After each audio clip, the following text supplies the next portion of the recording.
आज से तकरीबन 2500 साल पहले बेबीलोन नाम के एक शहर हुआ करता था जो कि दुनिया का सबसे अमीर शहर माना जाता था। और बेबीलोन की उस बड़ी सी सिटी में रहता था वहाँ का सबसे अमीर इंसान जो सिर्फ पैसों और बिजनेस के लिए नहीं बल्कि अपनी लर्निंग्स और अपनी कहानियों के लिए भी बहुत फेमस था, अर्कद। बेबीलोन का हर बच्चा बूढ़ा जवान अर्कद जैसा बनना चाहता था, उसके जैसे ऐशो आराम वाली लाइफ जीना चाहता था। पर अर्कद शुरू से इतना अमीर नहीं था, वो खुद एक नॉर्मल सा मजदूर था और उसे भी पैसे कमाने में उतनी दिक्कत होती थी जितनी बाकी सबको होती है। वो भी बड़ी मुश्किलों से अपने लिए 2 वक्त की रोटी निकाल पाता था।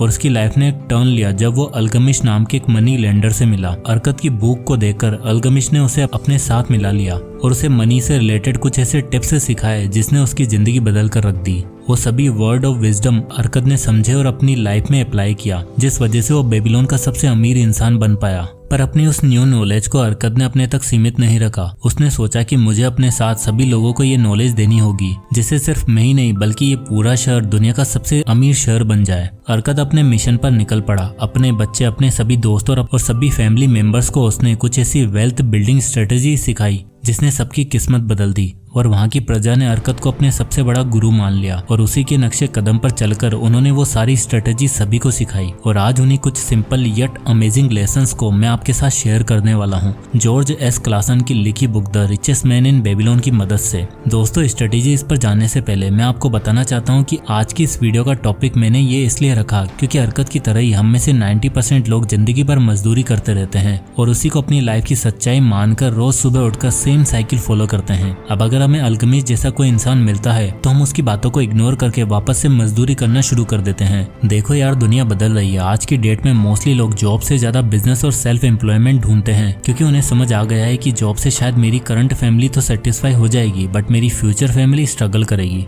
तो देखो यार, दुनिया तो बदली है पर वेल्थ और फाइनेंशियल फ्रीडम की स्ट्रेटेजीज आज भी वही हैं जो आज से कई सालों पहले थी। तो अपने और अपनी फैमिली के बेटर फ्यूचर के लिए आइए जानते हैं अर्कद के 5 इंपॉर्टेंट लेसन को। नंबर 1, पे योरसेल्फ फर्स्ट। तो एक बार अर्कद का एक दोस्त बंसीर बड़ी प्रॉब्लम में था। शहर का सबसे स्किल्ड शेरियट होने के बावजूद उसे पैसों की तंगी हो रही थी। शेरियट मतलब जो घोड़ों के रथ बनाता है। अर्कद ने उसे सलाह दी कि तुम जितना कमाते हो उसमें से सबसे पहले खुद को पे करो। यानी अगर तुम दिन के 10 गोल्ड सिक्के कमाते हो तो उसका 1/10वां हिस्सा यानी एक सिक्का हमेशा अपने लिए सेव करो। तब देखना तुम्हें ये पैसों की तंगी कभी नहीं होगी। अब दोस्तों, बात करें आज की डेट में तो आज भी बंसीर जैसे कई लोग हैं जो अपनी कॉर्पोरेट फील्ड में बहुत अच्छा कर रहे हैं, स्किल्ड है, बॉस से हमेशा एप्रिसिएशन मिलता है, बोनस भी मिलता है, पर फिर भी गरीब हैं। आप खुद सोचो, जैसे ही आपको महीने की सैलरी मिलती है आप उसका क्या करते हो? सबसे पहले मकान मालिक को पे करते हो रेंट की फॉर्म में, और फिर वाईफाई और इलेक्ट्रिसिटी वाले को पे करते हो, और फिर अपने बीबी बच्चों और अपनी मम्मी को पैसे देते हो, ग्रोसरी वाले अंकल को पैसे पे करते हो, रेस्टोरेंट में पे करते हो, सबको पे करते हो। सबके लिए पैसा है पर खुद को पे करते हो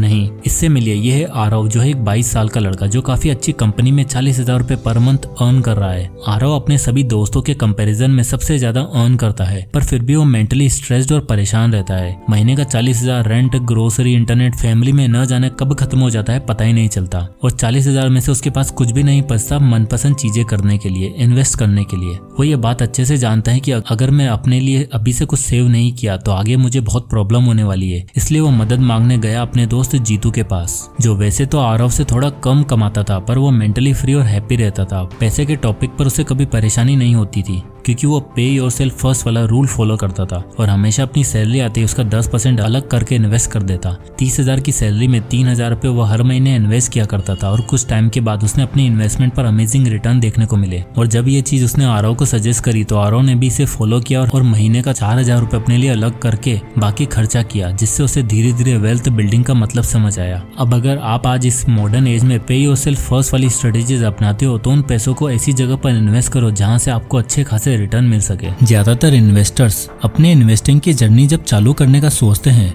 तो उन्हें यह डर रहता है कि कहीं उन्हें लॉस न हो जाए या कहीं वो गलत इन्वेस्टमेंट न कर बैठे एंड काफी लॉस्ट फील करते हैं। और तब उन्हें जरूरत होती है कोई ऐसे एक्सपर्ट की जो उन्हें और उनके डायनेमिक्स को समझे, उन्हें कस्टमाइज्ड रिकमेंडेशन दे for the right investment.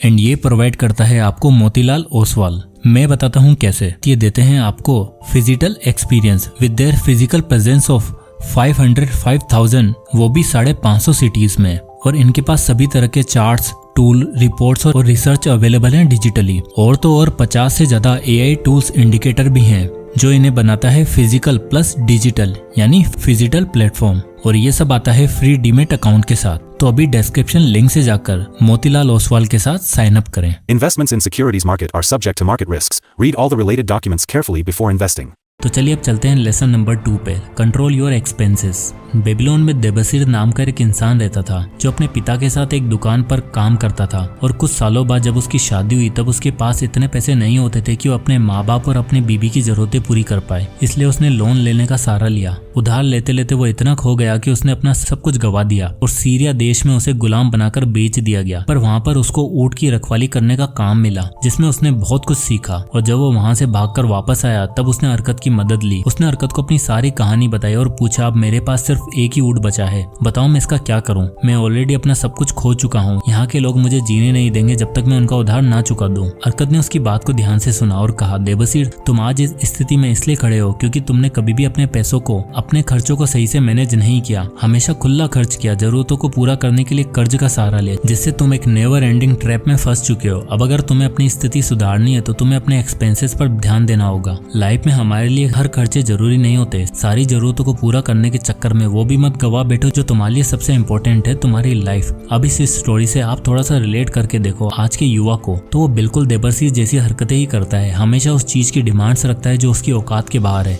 Girlfriend से प्रॉमिस तो कर देता है पर जेब में फूटी कौड़ी नहीं होती, इसलिए फिर या तो उधारी लेता है या अपनी सारी इनकम लुटा बैठता है। रिच माइंडसेट वाले लोग हमेशा अपने खर्चों को प्रायोरिटाइज करके चलते हैं। वो 2 लिस्ट बनाते हैं, first most important things and second less important things. First most important things में जैसे इमरजेंसी फंड, इंश्योरेंस, फैमिली और घर का खर्चा, savings, loan repayment etcetera. And second less important में शॉपिंग, पार्टिंग, मूवीज एक्सेट्रा। और मोस्ट इंपोर्टेंट थिंग्स पर पैसा ज्यादा खर्च करके वो रिच बन पाते हैं और अपने एक्सपेंसेस को सही तरीके से ट्रैक भी कर पाते हैं। इसलिए फ्रुगलिटी अपनाओ और जरूरत की चीजों को जैसे loan repayment, fees, rent etcetera जैसी पेमेंट पर ज्यादा फोकस करो, ना कि माइंडलेसली बाइंग पे। Lesson number 3, make your money work for you. दोस्तों, आप सबसे मैं एक सवाल पूछता हूँ, तो बताओ आज आप जो काम कर रहे हो जिससे आपका घर का खर्चा चल रहा है, क्या वो जॉब आप जिंदगी भर कर सकते हो? ऑनेस्ट आंसर नो, नहीं कर सकते, कोई भी नहीं कर सकता। तो ऐसे में पैसा कमा लेना और उसे इकट्ठा करके अलमारी और बैंक में रख देना काफी है क्या? आपको ये बात समझनी पड़ेगी कि रिच बनने के लिए जितना जल्दी हो सके उतना जल्दी अपने साथ साथ पैसों को भी काम पर लगाना पड़ता है, जिससे वो कंपाउंड हो सके, यानी 2 से 4, 4 से 8, 8 से 16 और 16 से 32। तब जाकर आप सही मायनों में रिच बन पाओगे। पर हम लोग क्या करते हैं, पैसा कमा के या तो पैसा उड़ा देते हैं या अपने बैंक अकाउंट में इकट्ठा करके रख देते हैं, क्योंकि बढ़ता हुआ नंबर देखने में जो अच्छा लगता है। लेकिन बैंक में आपके पैसों पर आपको रिटर्न कभी नहीं दे पाएगा जितना आप खुद उस पैसों को लगाकर अर्न कर सकते हो। ऐसे ही बेबीलोन की स्टोरी में मेथन नाम का एक आदमी था जिसके पास अपने पिता के जाने के बाद काफी सारा पैसा पड़ा था।